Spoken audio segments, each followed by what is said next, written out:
Je m'appelle Sacha Lacroix, je suis directeur général de l'agence Rosa Parks et je suis très honoré de pouvoir introduire cette journée Retail Morning avec vous tous. Alors, ce week-end, j'étais en famille, chez moi, comme je pense beaucoup d'entre vous, et j'observais mon petit cousin qui regardait pour la, je pense, 12e fois consécutive, le même film d'animation, à savoir Wall-E des studios Pixar. Et en fait, dans ce film, quand je regardais un petit peu avec lui, il y a une introduction qui présente un futur dystopique dans lequel, grosso modo, les humains prennent un plaisir infini à ne faire que consommer toute leur vie.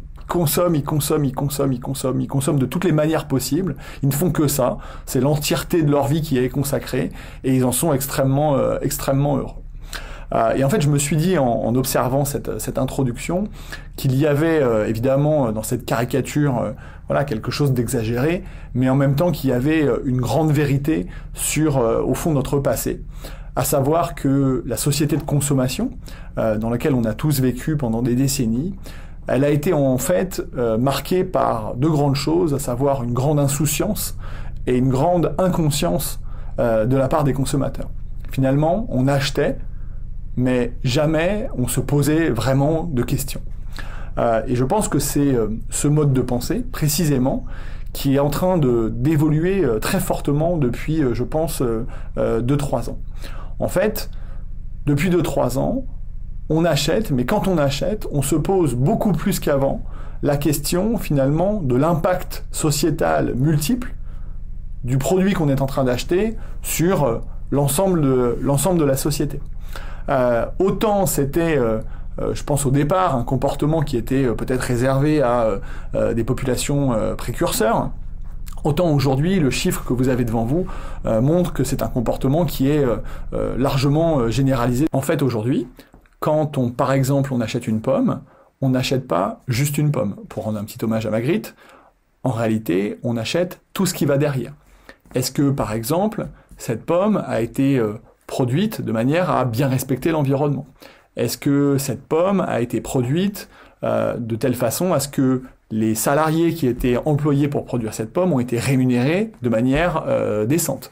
Est-ce que, par exemple, cette pomme, quand elle est vendue chez un distributeur, est-ce que le distributeur reverse une marge qui est suffisante pour le producteur? Est-ce que le producteur paye bien, par exemple, ses impôts en France, de telle sorte à ce qu'il contribue à la société? Tous ces nouveaux paramètres, aujourd'hui, ils rentrent clairement dans la décision d'achat et ils amènent une nouvelle conséquence qui est quelque part la prise de conscience forte de la part des consommateurs de l'immense pouvoir qu'ils ont à acheter ou ne pas acheter. Finalement, aujourd'hui, c'est ça le grand changement qui est en train d'opérer. Je pense que les consommateurs aujourd'hui sont face à des choix, face à des envies de faire avancer le monde dans tel ou tel sens. Et aujourd'hui, ils se rendent compte que la meilleure arme qu'ils ont à disposition pour faire avancer le monde justement dans le sens qu'ils veulent, eh bien, en fait, c'est leur carte bleue. Probablement plus que leur carte d'électeur, dont les effets ont été bien souvent pour eux assez faibles, en réalité, par l'ensemble de leurs achats quotidiens. Et quand on dit achat, on pense aussi au non-achat. Hein, c'est cette décision de dire que je choisis cette pomme plutôt qu'une autre, qui, derrière, a un impact. Et bien évidemment, cette conscience du pouvoir qu'ils ont, ils n'hésitent absolument pas à bien la faire ressentir aux marques. Il y a ce chiffre qui était intéressant, 77% des Français préfèrent choisir une marque qui respecte leurs valeurs. Donc là aussi, il y a la question du choix et il y a la question du non-choix. Tout d'un coup, si une entreprise n'est pas capable d'être au niveau d'exigence que moi, en tant que consommateur, je vais imposer, eh bien, je ne vais surtout pas hésiter à lui dire sur les réseaux sociaux, avec la puissance de résonance que ça représente, et derrière, je ne vais surtout pas aussi hésiter à lui dire que derrière, je ne la choisirai plus, si elle n'est pas capable de changer immédiatement et de manière assez radicale. Eh bien, une chose est sûre, tout ça ne risque certainement pas de ralentir. L'année particulièrement unique qu'on a vécue, elle va clairement participer à continuer d'accélérer les choses. Je pense que le mouvement, il était de toute façon préexistant à la crise Covid, mais que tout ce qu'on a vécu et tous les changements de perception et de mentalité qui sont en train de s'opérer, elles vont aller dans le sens d'accélérer ce changement. D'abord parce que tout simplement la conscience environnementale, elle est en train de grimper, et deuxièmement parce que le véritable enjeu qui va être au cœur des inquiétudes de chacun, de chaque consommateur citoyen à la sortie de crise, ce sera évidemment l'argent. La question de la précaution que chaque consommateur aura à bien dépenser son argent, elle sera totalement clé, et donc derrière, le choix des marques qui vont dans le sens de leurs valeurs, elle sera clairement adressée. Donc les marques, dans ce contexte, il est évident qu'elles n'auront pas d'autre choix que de savoir s'adapter, qu'apprendre à s'adapter pour être capable de répondre au contexte. 3 ouvertures que j'avais envie de partager avec vous, que je trouve à la fois excitantes et optimistes pour l'ensemble de nos marques. Alors la première, c'est l'idée que plus les marques seront capables d'apporter des changements à grande échelle, plus derrière les consommateurs suivront.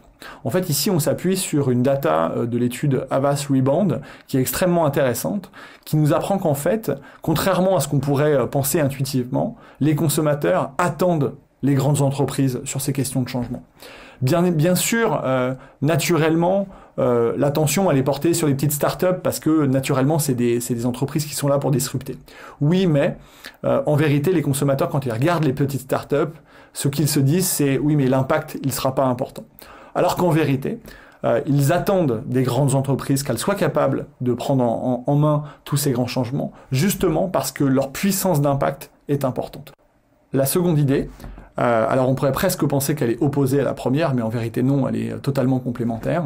C'est l'idée que plus une marque sera capable de rendre concret l'impact de ces changements à un niveau, je dirais, à la fois local et humain, le plus derrière les consommateurs seront aptes à la repérer et à valoriser l'ensemble de ces changements.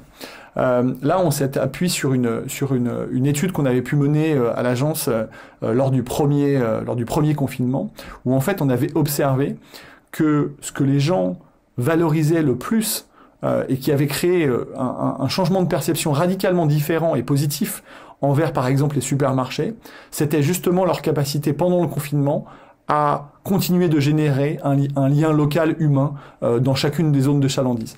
Le fait que chaque supermarché soit capable finalement, par leur ouverture et leur existence, de continuer à employer des gens, de continuer à être un lieu d'accueil, un lieu de passage, qui était le seul à l'époque préexistant, et puis être capable de permettre à chaque producteur de continuer d'exister, de continuer de vendre ses produits.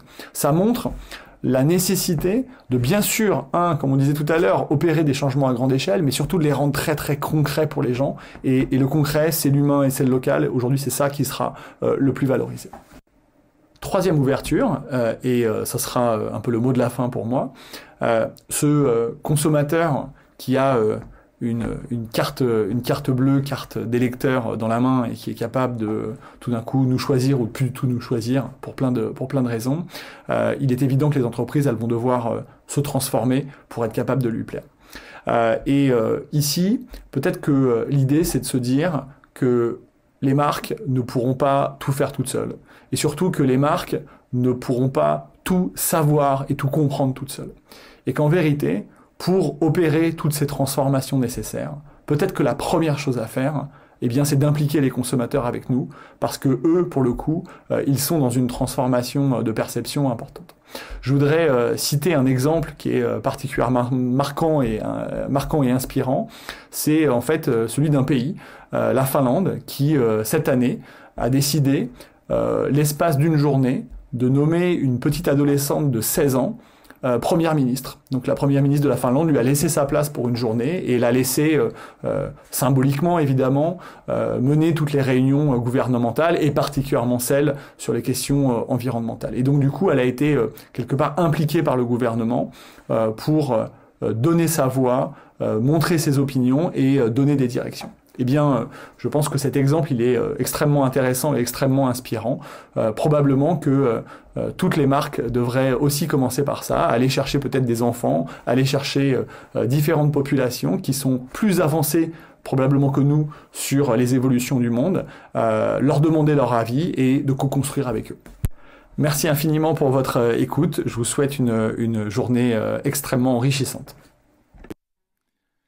Merci Sacha, c'était tout à fait intéressant et comme vous l'avez dit, c'est un mouvement de fond qui ne sera certainement pas balayé par ni la crise que nous vivons, ni ce virus. D'ailleurs, la loi Pacte y veillera. Pour autant, est-ce que les marques seront capables de donner ce coup d'envoi attendu par les consommateurs? Est-ce que les grandes entreprises sont prêtes à prendre la mesure de ces changements? La FEVAD s'est posé les mêmes questions et du coup a demandé à KPMG d'enquêter sur le sujet et nous pouvons vous offrir en exclusivité les résultats de cette étude ce matin avec Jean-Marc Liduédin, associé de KPMG, responsable advisory du secteur consumer retail, qui nous livre ses conclusions.